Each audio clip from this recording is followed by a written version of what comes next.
अस्सलाम वालेकुम, मेरा नाम डॉक्टर अवैस अनवर है और फर्स्ट ईयर बायोलॉजी में चैप्टर 6 में हमने जिस टॉपिक की बात करनी है वो है इकोनॉमिक इंपॉर्टेंस ऑफ बैक्टीरिया।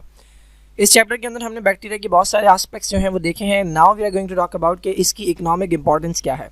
अच्छा, बहुत सारे स्टूडेंट जब इकोनॉमिक इंपॉर्टेंस का वर्ड सुनते हैं तो उन्हें लगता है कि सिर्फ फ़ायदों की बात होगी, जबकि इकोनॉमिक इंपॉर्टेंस के अंदर फ़ायदे और नुकसान दोनों कंसिडर किए जाते हैं। आसान तरीका ये है कि इसे आप ऐसे समझ लें कि बैक्टीरिया के होने या ना होने से क्या फ़र्क पड़ेगा इकोनॉमिक्स के ऊपर नहीं, बल्कि दुनिया में बैक्टीरिया के होने या ना होने से क्या फ़र्क पड़ेगा, ये कहलाती है इकोनॉमिक इंपॉर्टेंस। तो इसमें कुछ एडवांटेजेस भी होते हैं जहाँ जहाँ पर बैक्टीरिया के इस्तेमालात हैं या जहाँ जहाँ बैक्टीरिया हमें फ़ायदा देता है, और उसमें डिसएडवांटेजेस भी होते हैं कि जहाँ जहाँ पर ये हमें नुकसान पहुँचाता है। तो हमारे पास पहले हैं यूज़फुल बैक्टीरिया, यानी ये बैक्टीरिया के होने के फ़वाइद हैं या एडवांटेजेस हैं। तो सबसे पहला पॉइंट जो है ये है डीकम्पोजर्स। बैक्टीरिया को हम कहते हैं कि दे आर डीकम्पोजर्स। ये पॉइंट मैं पहले भी डिस्कस कर चुका हूँ जब मैं न्यूट्रिशन पढ़ा रहा था बैक्टीरिया के अंदर। डीकम्पोजर्स वो होते हैं जो डेड ऑर्गेनिजम्स को या डेड बॉडीज़ को या फिर डेड मटीरियल जो होता है उसको डीकम्पोज करते हैं या ब्रेक डाउन करते हैं, या लार्ज पार्टिकल्स को, उसके अंदर जो लार्ज पार्टिकल्स होते हैं उन्हें स्मॉलर पार्टिकल्स के अंदर कन्वर्ट करते हैं। हमारे पास दो डीकम्पोजर्स हैं, एक है हमारे पास बैक्टीरिया और दूसरे हैं हमारे पास फंजाई। इनके नाम आपने याद रखना है, एक बैक्टीरिया और एक फंजाई, ठीक है। These are the best decomposers. और अभी फ़िलहाल हमने बात करनी है बैक्टीरिया की। तो बैक्टीरिया जो है they are very important biotic component, या लिविंग ऑर्गेनिज्म के अंदर दे आर वेरी इंपॉर्टेंट।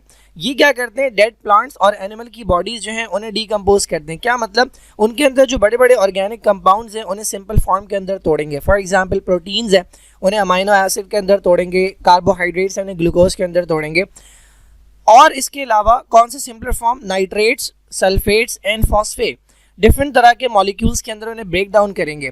अच्छा, ये जो मॉलिक्यूल्स हैं ये यूटिलाइज करता है कौन, ये यूटिलाइज करते हैं ग्रीन प्लांट्स। यानी जो भी मॉलिक्यूल्स उनके अंदर थे, डेड बॉडीज़ के अंदर थे, उन्हें नाइट्रेट्स के अंदर तोड़ा, NO3 के अंदर, सल्फेट्स के अंदर तोड़ा और फॉस्फेट के अंदर तोड़ा। ये वो मॉलिक्यूल हैं नाइट्रेट, सल्फेट और फॉस्फेट जो ग्रीन प्लांट्स को चाहिए होते हैं ग्रोथ के लिए, ग्रीन प्लांट्स को चाहिए होते हैं नॉर्मल डेवलपमेंट के लिए। अब जब ये डेड बॉडी जो है इसको तोड़ेंगे तो ये तमाम मटेरियल शामिल हो जाएंगे किसके अंदर, सॉइल के अंदर। और सॉइल से फिर प्लांट जब पानी एब्जॉर्ब करते हैं तो उसी के साथ साथ ये मटेरियल एब्जॉर्ब कर लेंगे। तो हम कहते हैं सॉइल की फर्टिलिटी इंक्रीज हो गई। यानी ऐसी मिट्टी के जहाँ पर डीकम्पोजिशन हुई हुई है, जहाँ पर डीकम्पोजर्स मौजूद हैं, वहाँ पर चूँकि ये सारे मटेरियल शामिल हो जाते हैं सॉइल में, तो सॉइल की फर्टिलिटी बढ़ जाती है और वहाँ पर प्लांट्स बेटर ग्रो करते हैं। Similarly we have nitrifying bacteria. Nitrifying bacteria इन्हीं ऑर्गेनिजम्स को, ये जो डेड ऑर्गेनिज्म है इनको कन्वर्ट करते हैं नाइट्रेट्स के अंदर। ये जो नाइट्रेट्स हैं इनके अंदर कन्वर्ट करते हैं। सिमिलरली और भी बैक्टीरिया होते हैं जो अमोनिया को कन्वर्ट करते हैं नाइट्रेट्स के अंदर। तो ये तमाम बैक्टीरिया डीकम्पोजर्स जो हैं जिन्हें हम कहते हैं, ये बेसिकली कर क्या रहे हैं, ये दो काम कर रहे हैं। एक बहुत इंपॉर्टेंट काम है रिसाइकलिंग। मैंने पहले भी समझाया था, हमारे पास जो एनर्जी आती है, मेन जो प्राइमरी सोर्स है वो है सनलाइट। सनलाइट की एनर्जी को प्लांट्स जो है वो ट्रैप करते हैं और ये इसे कन्वर्ट करते हैं फूड में। प्लांट्स को खाते हैं हर्बीवोर्स, प्लांट्स खाने वाले ये कहलाते हैं एनिमल्स हर्बीवोर्स। हर्बीवोर्स को खाते हैं कार्निवोर्स, जिसमें पहले आते हैं प्राइमरी कंज्यूमर, फिर आते हैं सेकेंडरी कंज्यूमर और फिर आते हैं टर्शरी कंज्यूमर। अच्छा, जब ये टर्शरी कंज्यूमर मरेगा तो अब ये तमाम मटेरियल जो है ये इसकी बॉडी में, सिमिलरली दूसरा एनिमल भी मर सकता है, सेकेंडरी कंज्यूमर, प्राइमरी कंज्यूमर भी मर सकता है, हर्बीवोर भी मर सकता है और प्लांट भी मर सकता है। जो भी मरेगा वो मटेरियल उसकी बॉडी के अंदर है। अगर तो डीकम्पोजर्स मौजूद ना हो तो ये मटेरियल इनकी बॉडी में जमा होता जाएगा। अर्थ जो है ये क्लोज स्पेस है, यहाँ पे लिमिटेड चीज़ें हैं। अगर हर कोई अपने साथ मटेरियल लेकर मर जाए और वो मटेरियल दोबारा से अर्थ को ना मिले तो अर्थ के अंदर जो लाइफ है वो ख़त्म हो जाएगी। तो ये जो डीकम्पोजर हैं बैक्टीरिया और फंजाई, ये क्या करते हैं, ये इन डेड बॉडीज़ को तोड़ते हैं और इसका जो भी मटेरियल होता है वो सॉइल में शामिल कर देते हैं। अब ये जो सॉइल है इसके अंदर प्लांट ग्रो करता है तो ये पार्टिकल्स प्लांट में चले जाते हैं, प्लांट्स इन्हें इस्तेमाल करता है, उस प्लांट को खाता है एनिमल हर्बीवोर, हर्बीवोर को खाते हैं कार्निवोर्स, और इस तरह से ये साइकिल चलती रहती है। This is called recycling of matter या रिसाइकलिंग ऑफ मटेरियल। इसके अंदर ये डीकम्पोजर्स बहुत इंपॉर्टेंट रोल प्ले करते हैं। Second, they increase soil fertility. इसी प्रोसेस के जरिए ये इंक्रीज करते हैं सॉइल की फर्टिलिटी, ऐसी सॉइल के जिसके अंदर ये डीकम्पोजर्स हों, यहाँ पर प्लांट्स बेटर ग्रो करते हैं। सेकेंड इंपॉर्टेंट पॉइंट क्या है भाई, alimentary canal bacteria. These are another type of bacteria. ये कहाँ पाए जाते हैं, ये पाए जाते हैं हर्बीवोर्स की बॉडी में। हर्बीवोर्स में कहाँ, अपेंडिक्स और सीकम के अंदर। ये आप चैप्टर नंबर 12 के अंदर पढ़ेंगे। हमारी जो लार्ज इंटेस्टाइन होती है वो जहाँ से स्टार्ट होती है, so this is the portion, ठीक है, ये हमारी लार्ज इंटेस्टाइन होती है, ये यहाँ से स्टार्ट होती है, ये आपका राइट साइड है। तो ये जो पहला पोर्शन है ना, ये थोड़ा सा डायलेटेड पोर्शन जो है, दिस इज कॉल्ड सीकम, और इससे ये जो फिंगर लाइक प्रोजेक्शन निकल रही है ये कहलाता है अपेंडिक्स।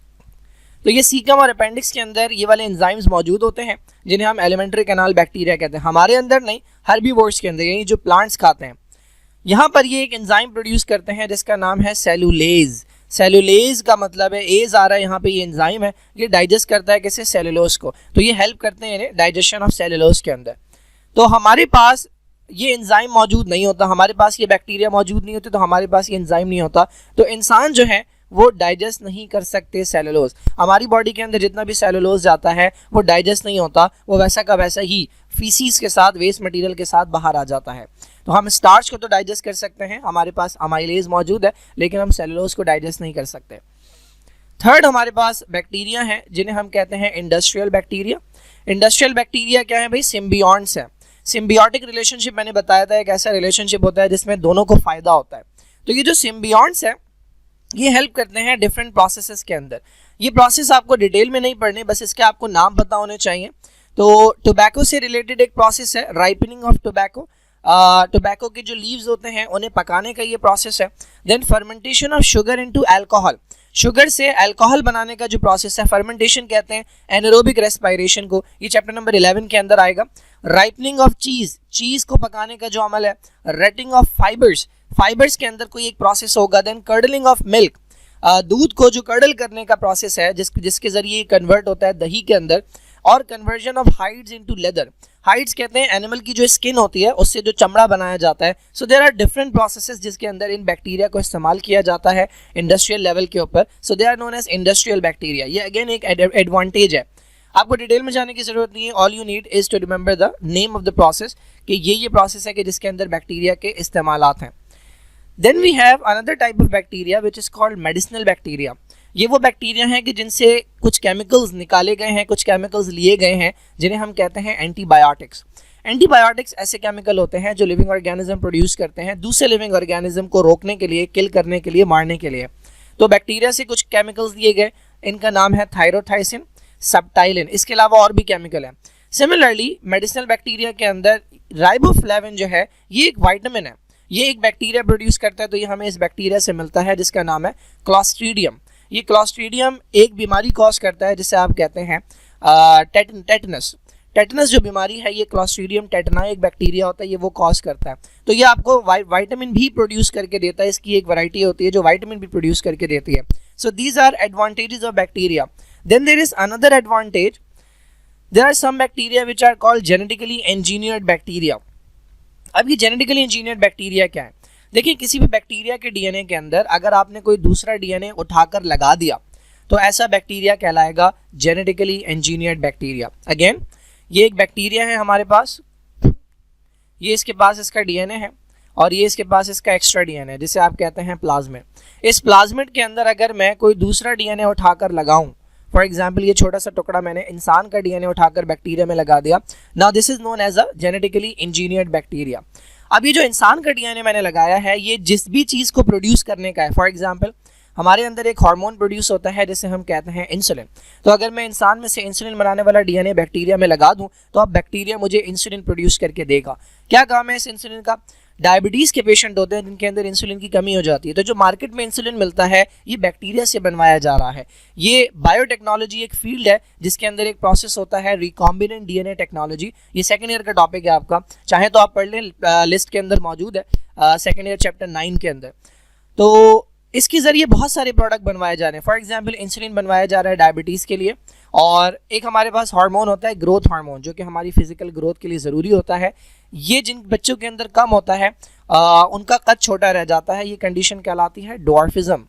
तो डॉर्फिज्म को ट्रीट करने के लिए मौजूद बनवाया जा रहा है ग्रोथ डेफिशिएंसी जिसे कहते हैं, इसको ट्रीट करने के लिए बनवाया जा रहा है human growth hormone. And there are multiple products इसके अलावा जो कि इस बैक्टीरिया से बनवाए जा रहे हैं। तो ये ई कोलाई एक बैक्टीरिया है जो रिसर्च के अंदर बहुत ज़्यादा इस्तेमाल होता है, जेनेटिक इंजीनियरिंग के अंदर बहुत ज़्यादा इस्तेमाल होता है, इससे ये बनवाए जा रहे हैं। तो ये एक और फ़ायदा है हमारे पास बैक्टीरिया का। मैं दिखाता हूँ ये छोटा सा प्रोसेस। तो भाई ये है हमारे पास प्रोसेस, ठीक है। ये इंसान का सेल है, इसमें से ये छोटा सा डीएनए का टुकड़ा निकाल लिया, ठीक है। दिस इज द जीन, क्या बनाने की, इंसुलिन बनाने की है। ये बैक्टीरिया है, इसमें से ये सर्कुलर सी चीज़ निकाली जिसको प्लाज्मिड का, प्लाज्मिड के अंदर एक छोटा सा गैप बनाया, इंसान का डीएनए यहाँ पर लगाया, ये कहलाता है रिकॉम्बिनेंट डीएनए। इसको दोबारा से डाल दिया बैक्टीरिया के अंदर, ये ई कोलाई है। अब ये बैक्टीरिया एक से बहुत सारे बन जाएंगे और हर बैक्टीरिया के अंदर ये वाला डीएनए चला जाएगा और ये इंसुलिन प्रोड्यूस करके देगा। तो ये कहलाते हैं जेनेटिकली इंजीनियर्ड बैक्टीरिया। इनसे बहुत सारे प्रोडक्ट्स बायोटेक्नोलॉजी के अंदर बनवाए जाते हैं।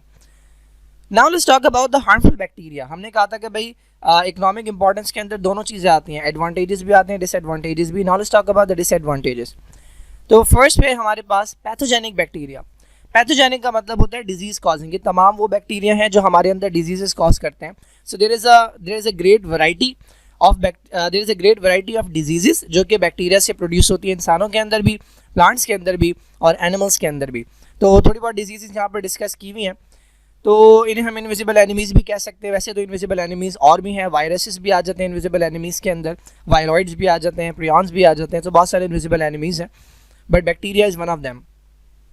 तो एक बीमारी है जिसे हम कहते हैं टाइफॉइड। टाइफॉइड इंटेस्टाइन से रिलेटेड बीमारी होती है, वॉमिटिंग होती है, डायरिया होता है।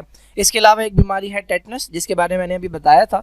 एक बैक्टीरिया होता है क्लॉस्ट्रीडियम टेटनाई, ये एक ऐसा केमिकल प्रोड्यूस करता है जिसकी वजह से मसल्स जो हैं वो अकड़ जाते हैं। मैं दिखाता हूँ ये बीमारी। इसके अलावा फूड पॉइजनिंग है, कुछ ऐसा खा लें जिसके अंदर बैक्टीरिया का कुछ केमिकल हो तो हमारा स्टमक और इंटेस्टाइन इरिटेट होते हैं, जिसकी वजह से या तो डायरिया शुरू हो जाता है या जिसकी वजह से हमारे पास वॉमिटिंग स्टार्ट हो जाती है। इसके अलावा एक बीमारी है जिसे हम कहते हैं डिफ्थीरिया। डिफ्थीरिया के अंदर क्या होता है, आपकी जो ओरल कैविटी होती है, मुंह के अंदर का जो हिस्सा होता है, यहाँ पर एक अदद मेम्ब्रेन बनना शुरू हो जाती है, बहुत ज़्यादा पेनफुल होती है ये। इसके अलावा ट्यूबरकुलोसिस जो कि मेनली लंग्स का इन्फेक्शन होता है, लंग्स के अंदर ये बैक्टीरिया ग्रो करता है, डैमेज करता है, तो खांसी वगैरह होती है, सांस लेने में मसला होता है। ये तो हो गई इंसानों के अंदर। उसके अलावा ये प्लांट्स के अंदर इन्होंने दी हुई है ब्लैक रॉट ऑफ कैबेज, ये मैं दिखाता हूँ अभी।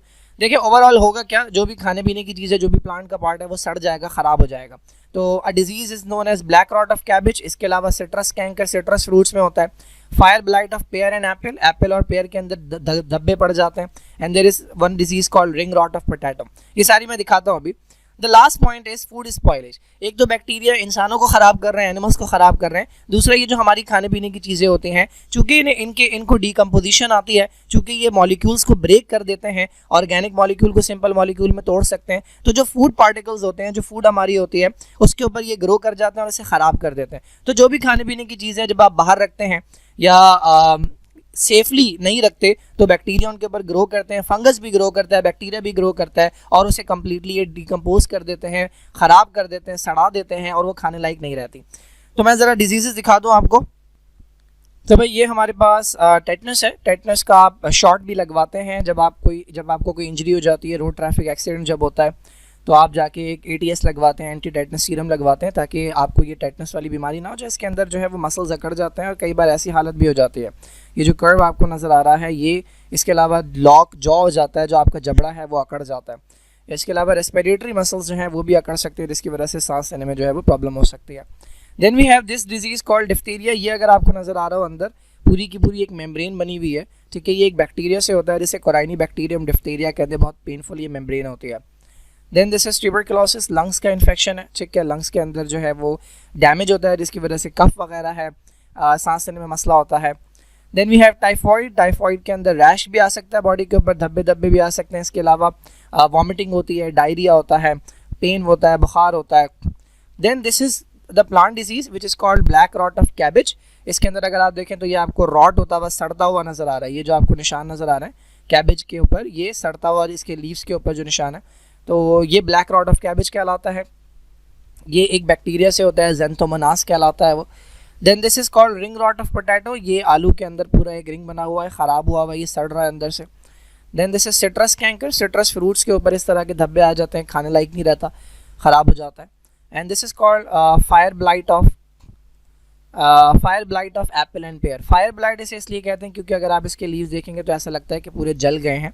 So this is called fire blight of pear and Apple. तो ये कुछ बीमारियां हैं जो कि बैक्टीरिया कॉज करते हैं इंसानों के अंदर और प्लांट्स के अंदर। और बहुत सारी बीमारियाँ एनिमल्स के अंदर भी कॉज करते हैं. तो these are called pathogenic bacteria. So this is all about the economic importance.